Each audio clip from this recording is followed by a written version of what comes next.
Hello, welcome back to my YouTube channel. അപ്പോൾ നമ്മളെ ട്രിപ്പൊക്കെ കഴിഞ്ഞ് നാട്ടിലേക്ക് തിരിച്ച് പോവാണ്. രാവിലെ 5:35 നിസാമുദ്ദീൻ നിന്നായിരുന്നു ട്രെയിന്. ഡൽഹിയിൽ നിന്നായിരുന്നു അപ്പം നമ്മൾ രാവിലെ പൊളിച്ചൊക്കെ കയറിയും പിന്നെ ഫുൾ ടയേർഡായാണ് നമ്മൾ കിടന്ന് ഉച്ചയൊക്കെ കഴിക്കാൻ എണീക്കുമ്പോഴത്തേന് അങ്ങനെ നമ്മൾ ലഞ്ചൊക്കെ കഴിച്ചില്ല.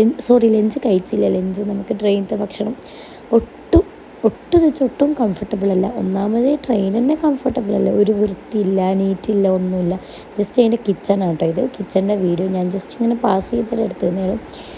ഒരിക്കലും നമ്മൾ പോകുന്നവർ ഒരു കാരണവശാലും നമ്മൾ ഈ ട്രെയിൻ യൂസ് ചെയ്യരുതെന്ന് ഞാൻ പറയുന്നത്. പിന്നെ കുറച്ച് മലയാളീസ് കുട്ടികളുണ്ടായിരുന്നു കേട്ടോ. അവർ നല്ല അടിപൊളിയും നല്ല മക്കളേനും. പിന്നെ മലപ്പുറത്തുള്ള കുറച്ച് മലയാളീസ് കുട്ടികളുണ്ടായിരുന്നു.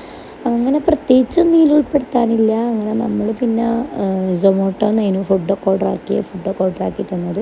ഈ ഒരു 2 ദിവസം ട്രെയിനിൽ കഴിച്ചുകൂടാന്ന് വെച്ചാൽ ഭയങ്കര വിഷമമുള്ള പരിപാടിയാണ്.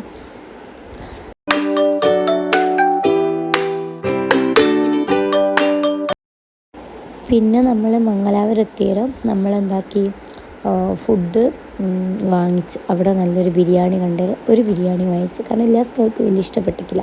എനിക്ക് കുഴപ്പമില്ലായിരുന്നു, ഇല്ലാസ്കാർക്ക് ഇഷ്ടപ്പെട്ടിട്ടില്ല. അങ്ങനെ നമ്മളതൊക്കെ കഴിഞ്ഞ് പിന്നെ നമ്മൾ കോഴിക്കോട് റെയിൽവേ സ്റ്റേഷനിലെത്തി.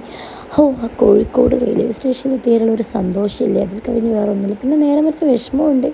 കാരണം 10 ദിവസം നമ്മൾ ഫാമിലി ട്രിപ്പ് അടിച്ച് തിരിച്ച് പോവില്ലേ എന്നുള്ളൊരു വിഷമമുണ്ട്. എന്നാലും സന്തോഷമുണ്ട് നമ്മൾ വീട്ടിലേക്ക് പോകുന്നത്. ചെറിയൊരു സന്തോഷമുണ്ട്. കാരണം നമ്മൾ 3 മണിക്കാണ്, പുലർച്ചെ 3 മണിക്ക് നമ്മൾ കോഴിക്കോടെത്തി, റെയിൽവേ സ്റ്റേഷനിലെത്തി. അങ്ങനെ നമ്മൾ ബസ് സ്റ്റാൻഡിലേക്ക് നമ്മളെ വണ്ടിയിൽ ലഗേജ് കൊടുത്തിട്ട് നമ്മൾ ബസ് സ്റ്റാൻഡിലേക്ക് ഓട്ടോ വിളിച്ച് അങ്ങനെ നമ്മൾ KSRTC സ്റ്റാൻഡിലെത്തി. അപ്പോൾ ഇത്രയുള്ള വീഡിയോ ഇഷ്ടപ്പെട്ടെങ്കിൽ ലൈക്ക് ചെയ്യുക, ഷെയർ ചെയ്യുക, സബ്സ്ക്രൈബ് ചെയ്യുക. അപ്പോൾ ബൈ.